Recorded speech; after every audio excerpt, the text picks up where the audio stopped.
could you personally define what purpose means to you, especially in the context of where you are today?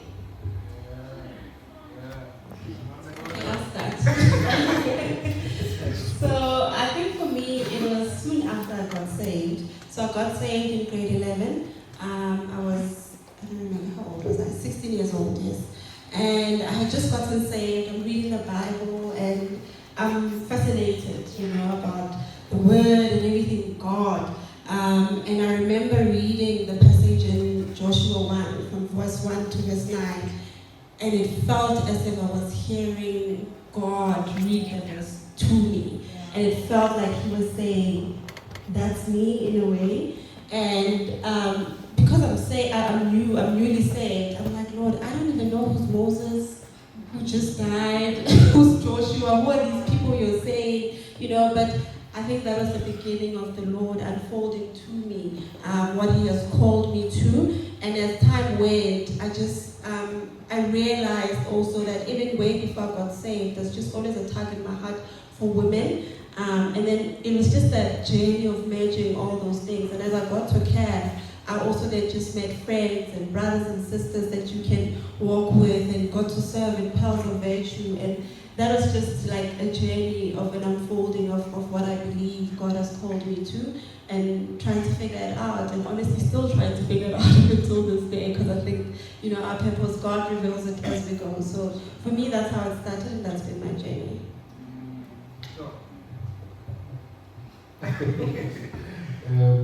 That's inspirational, because for me it also started the same thing in high school, where I became saved in grade 8, but it was towards December. And for me it was just a desire for God. And he put a desire and a hole in my heart that only he can fill. And from there on, I just started to seek the face of the Lord. And I would then see how my salvation changed the people around me. And even my friends, they started to become saved. And there was just that burning in your heart. When the apostles were moving there, and they said, our hearts not burn when the Lord spoke. So there's that burning, and it has been there even in high school. And when I got to CAF, I was actually at B12, passing by B12, and I had people praying, and I'm like, these are my people. And like, it's as if there's some connection that says that, like, it's divine. There's some, you can't even pinpoint, but it's like, no, these are my people. This is what I'm called for. And since that day, CAF has changed my life, and that's where I would see God manifest mightily. And even beyond the 4 walls of CAF, and even where I'm working now, just seeing the goodness of God. Amen. Greetings, Bantwana. So for me, it started in 2011 when I was in my first year at Vets. There are still green buses, you guys never seen them. And I was an electrical engineering student. And then I left electrical engineering. I know some of the electrical engineers here. So it was just a frustration inside of me, and a dissatisfaction with where my life was and where my future was going. I could not imagine myself, working as an engineer, and that frustration made me take time to really pray and seek the Lord to say, God, what do you really want me to be doing? And I also sought counsel from people that were my mentors at the time about a decision that I wanted to make to leave engineering and go become a social worker, which for a lot of people didn't really make sense. But then that's the decision I made, and I think it's one of the decisions that really changed everything for me. And I always say jokingly that had I not changed from engineering to social work, I would not write the way that I write today. Because I'm not saying anything about how engineers write, but I'm just saying I think that for me was the biggest contributing or the major decision and a turning point in my life. And then when I came to CAF, I think Kev then sort of sharpened some of the gifts that were in me, in a way that I got to serve in AET. I was part of the council. Yes. So in that way, I got to sharpen a lot of the skills and the gifts that were in me. Then I joined New Seed and all of those things through CAF. Yeah. I'm so glad that you mentioned that last part of CAF sharpening those skills, because I think my question would be then, how do you think that was God's way of positioning you, or like communicating your purpose, like the places that you served, considering that you served in Bozoventure, Chairperson, AET, you think those things were aligned to the purpose that the Lord had over your life? I think so. I'm a teacher. I'm a teacher now. So AET and what I do today, it's very much related. Yeah. But I think the biggest difference, which made me see it was God's plan for me to come to CAF, was my perception and perspective of ministry, because I was coming from a particular church, and when I came to CAF, it was a lot of denominations, people coming from different backgrounds and coming together, and the only thing that really kind of linked all of us is our faith in Christ. So it kind of shaped my perspective of the gospel, that I should be able to minister anywhere, in whichever place, without feeling like, no, this one comes from this church. So I think that was the biggest shift that I think made me believe that actually God wanted it. So whilst we are still reflecting on the theme of purpose, how did you go about building friendships during your journey, especially understanding that friendships often shape or reflect our purpose? What helped you discern which relationships were worth pouring into, investing in, and which ones were aligned with where God was leading you to? That's a deep question. I'll take that one. Because where I am right now, I'm fellowshipping with a mentor I've met here at CAF. And we are still under Pastor Joel. And even the school where I'm working, my friends are the one who also referred me there. So one thing I saw about CAF is that it goes beyond the four walls of CAF. Because once you align yourself with certain individuals, like you walk this journey with them. And it's beyond just going to intercession, going to prayer. It's you impacting the world with different people. Remember, when you are alone, you can chase 1,000, but when you are two, you can chase 10,000. And once you are there with someone from CAF, like even your mentality changes. Like, and even when you go to interview, some of them, when you just say you used to go to CAF, they even recognize and say, like it gives you those points.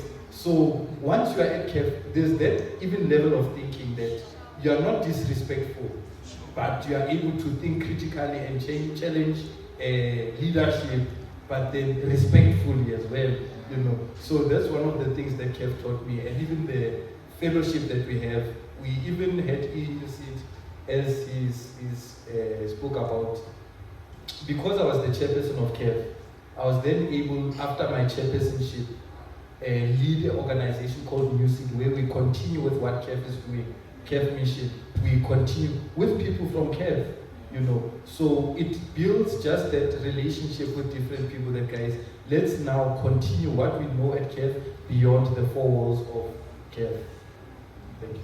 Yeah, and just to add on that, I was reflecting actually when we got the theme about friendships, and I was thinking about, before I got to varsity, how I used to make friends, and how I actually think now that some of the reasons that I became friends with people was a bit vague, because you look like me, you dress like me, then let's be friends, and that was me in high school.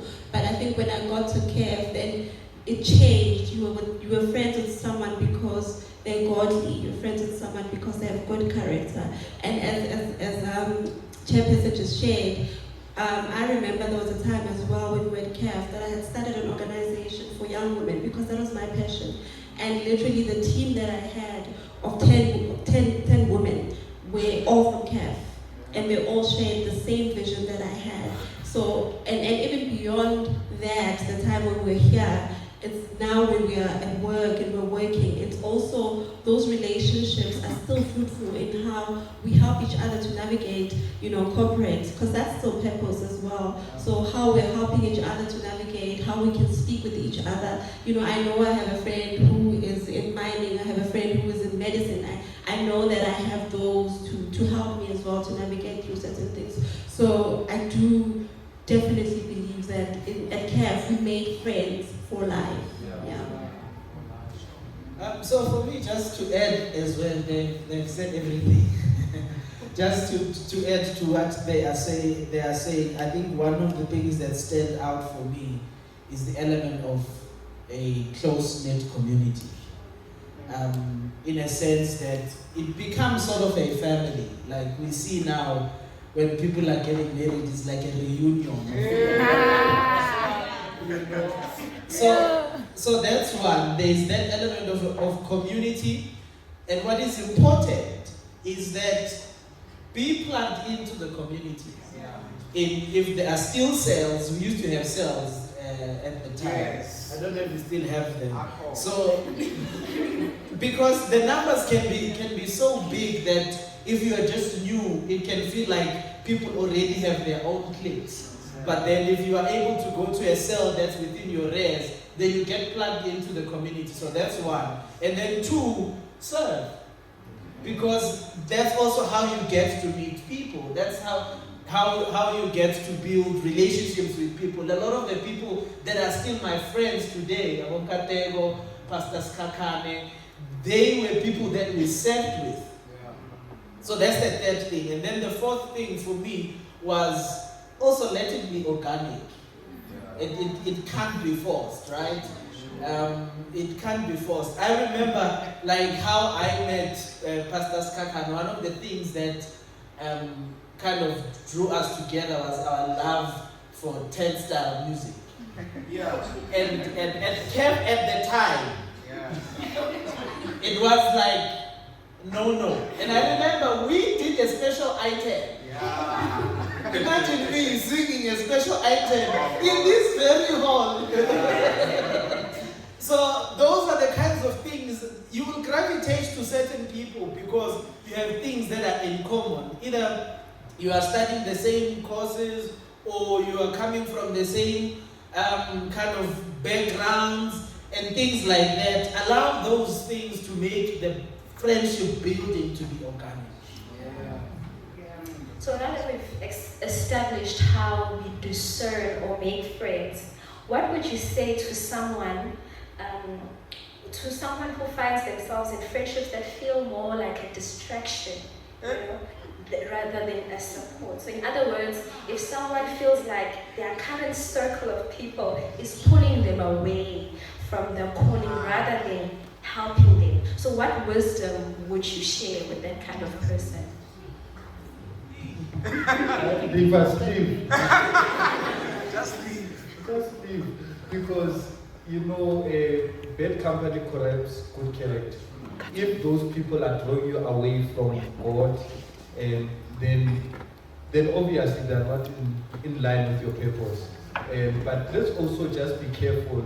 We are living in a current generation where there's high unemployment, and it's hard for you to get through life. And I read a very important book called The Jumpstart Effect. It just also speaks about sometimes you need other people in life. You don't look down on someone else because the very same classmate that I was chased away, I used to be becoming a teacher. I don't know if you guys still do that. Becoming a teacher by Lee Reisner was my lecturer. They chased us out because we didn't do our homework. And we're like, guys, we're in varsity, what homework? So it was me and another guy that I'm now currently teaching with. And I now see how important it is keep a good relationship with people, even though you are not part of them, but have a good relationship with people. Like have manners. Have manners, because connections nowadays, it's not only a corrupt thing that, hey, I know someone in the government. It's now something that I know someone in the government, that person is my friend, and they know me, and I know them. So don't look down on other people, even though they are not part of your clique anymore, but then don't look down on them, but yeah, you must move. Yeah, I definitely agree, you must move. And I was going to say the same thing, that bad company corrupts good character. But also, I think what I would say is that there's wisdom in choosing who has access to you in an intimate way, so your inner circle versus the people that can still be in your life, as Chairperson is saying, but they just don't have as much influence as your inner circle does. As we know that Jesus had the 12, but also there was the 3. Those were the most intimate, the people he went through intimate, experiences with. So I think there's wisdom in that, and you actually need to be very picky about that. You need to have a standard for who do I speak to about intimate things to me, and who do I allow to have an influence on me, because that matters a lot. Umamushe has taken my words. But on the whole idea of circles, this is how I often think about it. There isn't just one circle, right? Yeah. You have your inner circle, you have your outer circle, then you have your outer, and then the levels keep on increasing. And what usually happens with relationships is that people keep moving between these different circles. And I think when you find yourself in that situation, you are not cutting people off, but you are just moving them to a different circle, repositioning them to a different circle. And also one of the things I want to emphasize about this is that life has a way of shifting people back. So somebody who at this point, based on where you are right now, might be in the outer circle. 2 years, 3 years, 4 years might end up coming very much to the inner circle, right?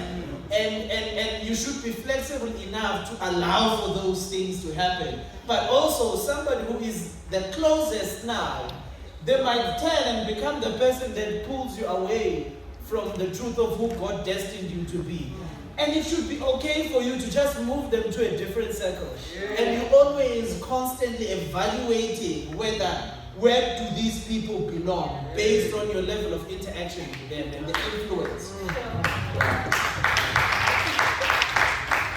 I like how you leaned more on the side of grace and how we exercise grace in friendships. We don't just, hey, get out of here. Or, Sometimes you have to. Yeah, sometimes it's necessary. So just move on from this topic, let's just talk about transitions that come with growing up. So how have you navigated the shift from university life, where you saw your friends often and shared the same environment, to adulthood, where you're now in different spaces, careers? You mentioned your friends are in different careers, or even life stages. Some are married. For example, some of you may be married now, while some of your friends are still single. And some of you may have moved to different provinces. How did you navigate or maintain these kind of friendships with dynamics relating to them, or that once sustained them changed? No, I think that's a very good question, because friendship does evolve, and it is dynamic, and it does change with transitions. I've learned that. I think as I was reflecting, I realized that when we were in varsity, so my best friend that I said I met at the mission, we were all here at KEF as well. When we were here, I used to be a very clingy friend, right? So we must talk all the time, we must see each other all the time, that's me. And she wasn't necessarily like that. And obviously that required grace for us to understand each other. But what I'm realizing is that as we grow older now, I'm leaning more towards her being a friend. Where, because life is so demanding, there are other things. I just recently got married.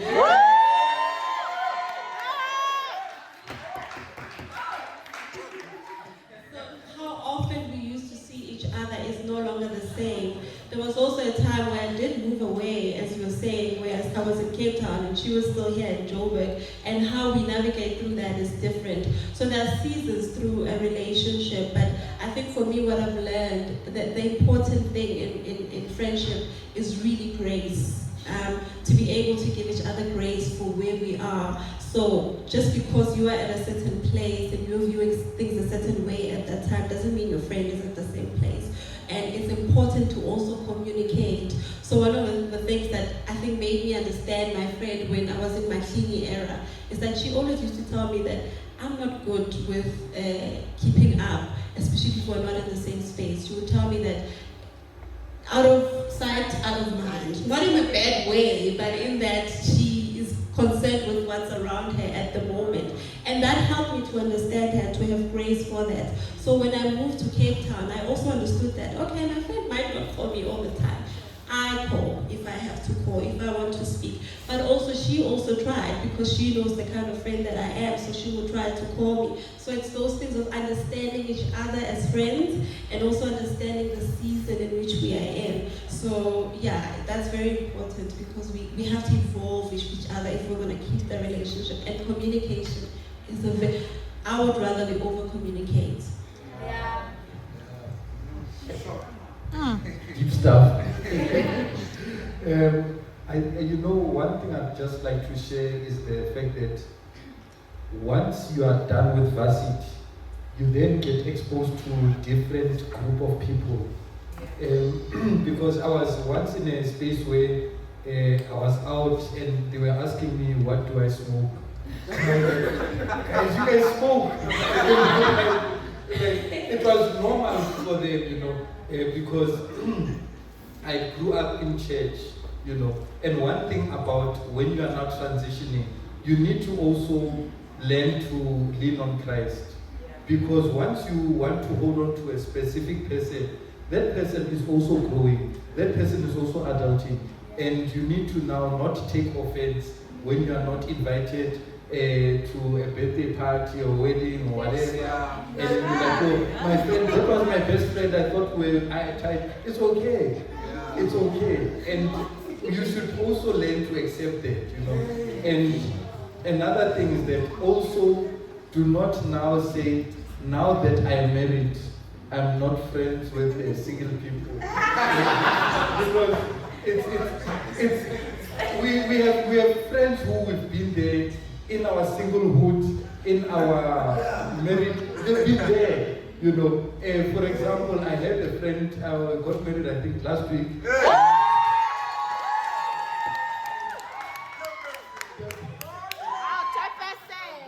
The person who was talking, my friend David, we have not spoken I think in 2 years.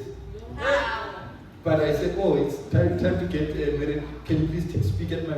And when we met, we continued. So we understand each other, that guys, it's live. Don't take offense. It's there. Don't take it. Don't take it. It's there. It's so true. It's there, but don't take it. Yeah. So I wanted to double click on the point you are making, because I think ladies and gents operate differently in this theme of friendship. Yeah. And we also need to acknowledge that. I don't know, but I think a lot of the guys do friendships differently from how ladies do. For example, in the house, are there any of you guys who have ever done like pajama parties, slumber parties, sleepovers? Right? And that's just an example of. But ladies do that, right? They do those kinds of things. They buy ice cream and chocolate and everything, and do that. But for us guys, it's a little bit different. So I had a friend who I met in grade 9, and we've been friends since then. He was like one of the key role players at my wedding. But we hardly ever speak. But when we do, it's like we never stop speaking. It's just like magic that God created and put inside of us. And I think it's important for us to understand that. And then the second thing I also wanted to double click on the element of offense. As much as we said you can move people from one circle to another, also allow yourself to be moved. Right? Because it happens. And it happens. It's easy for me to move somebody else, but I should also allow myself to be moved. And in that, there are times where you think you are the best friend. Sometimes you think you are friends, but no, they are not your friends, but you are their friends. Right? So those are all things we need to allow ourselves to deal with as we deal with these things of friendship. And sometimes when people move out of sight, those things become even more pronounced because they will not invite you to the birthday party. You'll find that they are married, you didn't even know. And then they won't come to your wedding or to your thing. All of those kinds of things. It's when you are being moved to a different, and allow yourself to be moved to a different situation. So we allow people to choose the people they want to prioritize. I don't think people also have to explain themselves when they choose to move you out of their inner circle. Just move. Amen. So just to before we move on from that question, now I'm curious, Uguti, how did you mentioned that you have had these friends from varsity. I imagine that at that time they probably didn't have maybe the wisdom that they have now. I'm sure you've experienced or witnessed their growth. How did you how did you manage to have grace in that manner where you understood that they can't show up in this way now, but they are developing that skill or that friend, the way that you need them to show up in that friendship? You know, I don't know if that makes sense. So how were you able to have grace and understanding that we are young, you know, some of us are 18 here, you know, people are still growing, people are still learning how to be good friends. Yeah, I think a very important part of friendship is also understanding the person you are friends with, right? Is seeing the person, understanding the background, where they come from, because that probably will also inform how they process things. As much as we might both be saved, there are also those idiosyncrasies that we have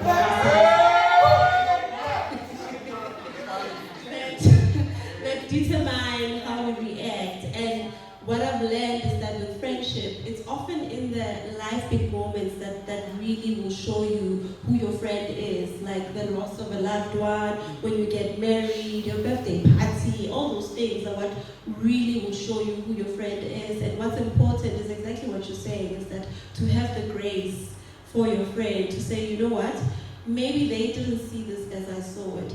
I think me and my friends, we've often found that we might have had maybe a disagreement, or maybe have like a bit of a not understanding each other. And when we sit down and talk, I will say, but this is what I thought.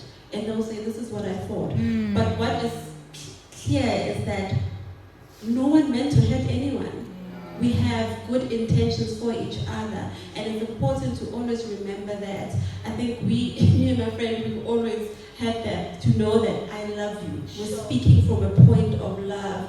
One of my favorite verses is Colossians 3:14. It says, clothe yourself in love, which binds us together in unity. When there is love, we are bound to be bound in unity. So that's always the eminent thing, to say, I have grace for you because I love you and I know you love me. And whatever you did, I don't view it from the lenses that you meant to harm me. So let me hear you, which is the importance of, again, speaking, communicating. So knowing your friend's heart is what helps you to navigate those times where maybe you don't like what they've done or said. So knowing their heart would then help you to see through that. So I appreciate that response. So as we begin to close, what advice would you give a Kafa? What advice would you give a Kafa who is still finding their feet, someone who's still figuring out what their purpose or calling and still building their community? What would you say to encourage them as to seek or build friendships and foundations that will carry them beyond this season of their life? Amen. Amen. And the first thing I'd say is that don't leave Wits with a degree alone. Once you leave Wits with only a degree, then you have passed the module but you have failed in friendship. You have failed in marriage. But not really failed, but yeah. But there are just a lot of things that you can get from knowing people from this. And just, I know some of you, because you grew up in church, you are introverted, you close yourself up, and you just wanna, you know, when you're alone, you're always right. But when there's someone else, they correct you, you know. So have someone who can see your blind spots, because you think that you are this perfect person. But when you have someone on your side, or a group of people on your side, they can help you to build your character. So I'm just encouraging you. You don't need to talk too much to be a friend. You know, just be there. Make sure that you have people that can, number two, keep you accountable. Some people, they go through things, and because they are alone, they cannot share it with anyone else. So I'd also encourage that person, that guys, you need to have someone that you can keep accountable and that can keep you accountable. And lastly, you know how it says that in James chapter 4 that you do not have because you don't ask. You know, it says that you fight. James chapter 4 verse 1. It says you fight, you lust, you kill, but you don't have because you do not ask. You know, so God is also teaching us manners. Have manners. Have manners towards other people. You know, be relatable to other people. Once you are able to have a group of people who know your character, then they will be able to testify for you in the future. I think firstly, Dr. Ndawa gave some great tips at the beginning. Join the cell, serve, because that's how you get to be in proximity with people, and that's how you get to know people, which are the people that you probably keep for life. So I think that's important. But I think secondly, what I would like to say, which is on my heart, is don't fret. Don't be too worried about, Lord, am I doing this right? As I was standing there, I was in awe of God's faithfulness as to how I walked in here a very young girl, clueless about many things, and I didn't see what the Lord was doing in my life. But when I now reflect, I realized that God was up to something. Truly, all things work together for good for those that love the Lord and are called according to His purpose. So even when Dr. Ndawa was talking about the circles, what's funny is that for me happened even here at CAF, where it's not like with friends that are bad, but people that are considered brother and sister here, who were not necessarily friends, are now some of my closest friends, because life just flows like that, and God was up to something to put them in my vicinity. So don't fret, trust in the Lord, and trust that He's doing something great in your life. Thank you very much. I want to say one thing about purpose and one thing about friendship. With regards to purpose, only God can reveal that to you. So it is very much important for you to build a very strong, intimate relationship with God, so that you can hear Him when He tells you this is what you're supposed to be doing. In the same way that He revealed to Jeremiah to say, before I formed you in your mother's womb, I knew you, then I separated you to be a prophet in the nation. He was a prophet from birth, but did not prophesy until God revealed that to him. So if you don't have that intimate relationship, you might end up envying the people who are playing instruments and think that you want to be there because you like what they are doing, but it has to come from God. And then two, with friendships, one of the most important things that will be able to sustain your friendships is what we call reciprocity. Right?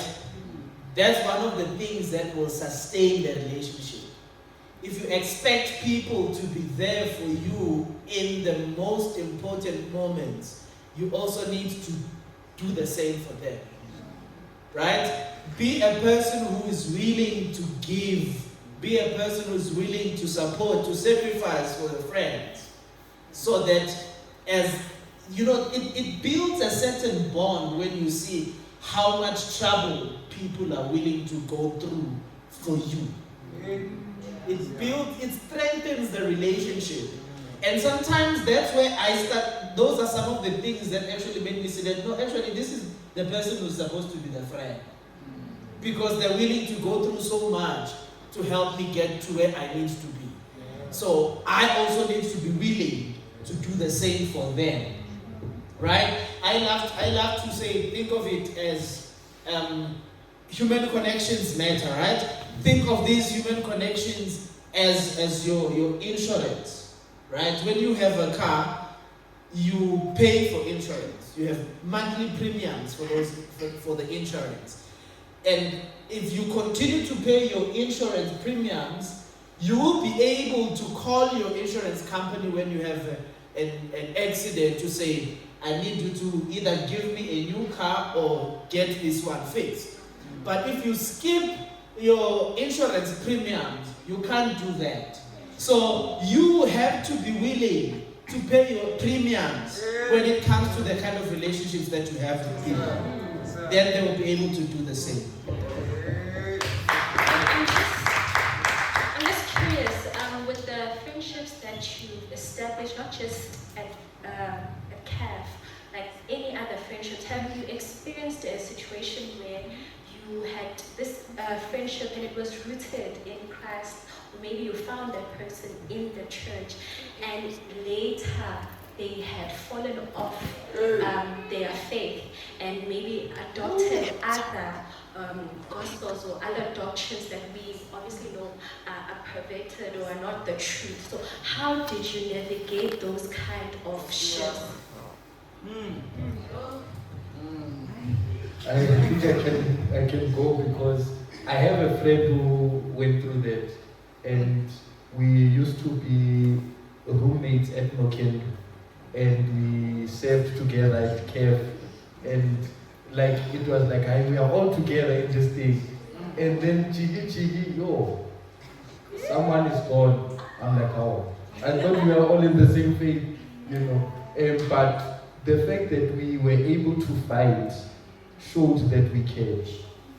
I did not say, I do you, I do me, and we leave it at that. We continued to fight, and now we are even back close again, and we're now both serving together. You know, sometimes when someone he falls, it says that you must restore such a one with the spirit of meekness. It's your responsibility. When someone has backslidden, you don't gossip about them and leave them. You reach out and say, hey, here I am. Let's work together. Whatever you do, just keep them close. You know, don't allow them to go far and you don't talk, you don't communicate, and keep praying for them. That's another thing. Because some of these things are actually spiritual challenges. Amen. Yeah, I actually had a friend that I had met outside of CAF that I then brought in, and she got saved. And then when we left, she got a job, then got, like you're saying, with another crowd of people, and she left the faith. And it was, I think, about a year or so after we had went separate ways that I contacted her and I realized that was happening. And I found that what worked was then proximity in that case, because then we found a place to stay together, and then I brought her back to church, and because sometimes also that's a struggle that many of our brothers and sisters do have, that when we leave varsity and when we leave the space of CAF, it becomes hard for people to find churches, and people actually backslide. People that you never would have thought would backslide. We see it on social media, and it's important to have grace grace, and it's important, as Chairperson was saying, that to reach out with meekness, because it doesn't make you better that you've stayed in the faith, but that's your brother and that's your sister. So you reach out with meekness, and I think proximity, like we said earlier on, that bad company corrupts good character. So proximity really matters in such situations as well. I also have a friend that I met at CAF. So it was a really painful thing for me. We're very close, very, very, very close. We had plans, and then it's still painful. He moved to another province. I kept on, checking in whenever I can. I would visit, pass by, say hi, arrange meetups. I don't know what happened. He started living a completely different life. And when that happened, he kind of withdrew, became distant. I would try to reach out. It would not happen. He would be here, and I just hear by social media that he was here, but he didn't say that, I'm in Joburg, let's have coffee or something. So eventually I allowed myself to be moved to a different circle. But I still pray for him, and he lost his father recently. I went to the funeral, even though we have not been close for a long time. Just to say, I'm still there. Should you want to come back and reconnect, I'm still there. So I still pray for him even today, and I'm trusting God that one day the incorruptible seed of the word that was planted in his life will be like fire shut up in his bones. Because I do strongly believe that there was a very great and strong minister in him. That the enemy really wanted to rob us as the kingdom of whatever it is that God had deposited in him. I say this from my own experience. One thing about CAF is that, one thing I've noticed with everyone that comes to CAF or everyone that has experienced CAF, when you come to CAF, you must just know that you are so special to God. CAF is this place where, as we're speaking about purpose, it's so easy for it to be lost or obscured or reshaped or redefined. But CAF is that place where you're able to maintain those values. They're even developed or sharpened. So just to go to our last question, I think one of the real challenges many young people face is navigating seasonal friendships. So those connections that only last for a short while or serve a purpose just for a moment. How do you personally avoid rushing into defining these friendships too early, instead giving it time and space to grow into something that is intentional and lasting? And what has helped you build meaningful friendships that are rooted more in that are not just rooted in environment or convenience? Okay, sure. Seasonal friendships. I'll go back to the point I made earlier that it has to be organic. I think for me, that determines when the season ends. Even the ending also ends organically. We don't. I think probably there was one where I felt like, okay, this is a breakup. Right? And I apparently it happens, right? But for me, it's just organic. But in terms of, what was the other part of the question, sorry? The last part. Yes. What has helped you build meaningful friendships that are rooted in more than just shared environments or convenience? I think it's also just walking in purpose for me, because I strongly believe in walking in purpose, and I've seen God drawing people that are aligned with my purpose my interest. It seems like to me the people that are aligned with the purpose of God in my life, they also kind of seek me out in a way. There's someone I know that asked me out for coffee. And I'm like, oh, this is nice. Then we are getting closer and closer, not becoming friends. And I see the similarities in our interests, and then God is revealing greater things in terms of what we will be doing in the future. So walking in purpose also determines who are the people I allow to be close to me, even though friendships happen organically. Yeah, I definitely agree that I think walking in purpose, it does determine the perimeters of your life, who you bring in, the kind of people they are. But I also think another thing in terms of seasonal friendships is also seasons of our lives. Like I've learned that now that I'm married,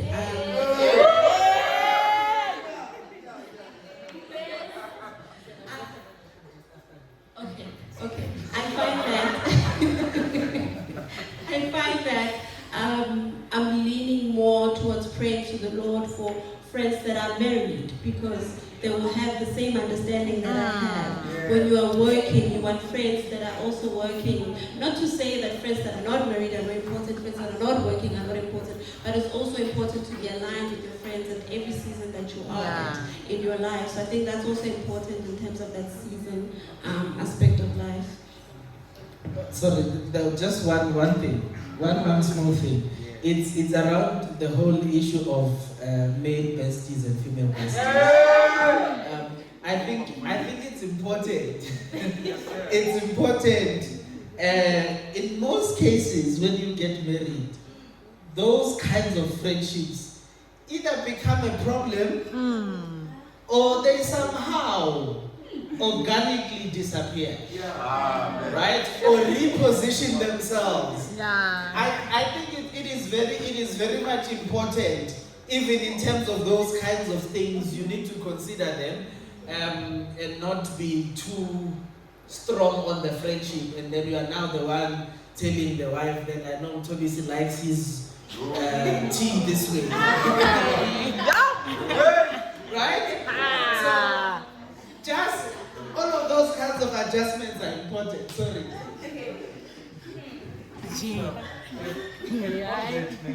The advice I would give the people who are single, I don't know if I can. Yeah. So the advice I'd give is that if you have friends of the opposite sex, then you must also have boundaries as well. Because then once you are married, it's gonna create that comparison with your person. That hey, with my best friend, we are able to talk all night, we are able to go on trips, and then with my own husband, my own wife, like even a 2-minute conversation is a lot, you know, and you are just putting a very high bar on yourself. So I know you have genuine hearts that it's just a friend, you know, but also have boundaries, Bazalwan, have boundaries, but also on the seasonal friendship beyond the season. Just want to talk about also Tobisi as well. We met at CAF and we had the same purpose. You know, we had the same purpose in Christ. Even though he went to a different church, I'm also from a different church. But if they say that there is a robbery next door, I'd call him and say, let's go. You know, he's that kind of a person that if you are able to go through fire with someone, then you are able to melt and become one when you are there. Can you give them a round of applause? Thank you so much for the wisdom. I have personally learned so much. I'll just give everyone an opportunity, maybe not everyone, an opportunity to ask questions. I'll just take 4 questions for now. Oh, there's 2 hands. Oh, that's good. Oh, there's 4 hands. 4 hands. I'm noting Rotakala, Bali, Okay, I'm noting. Okay, there's 4 hands, so you can go first, Rebecca, and then we'll have Umbali up right after.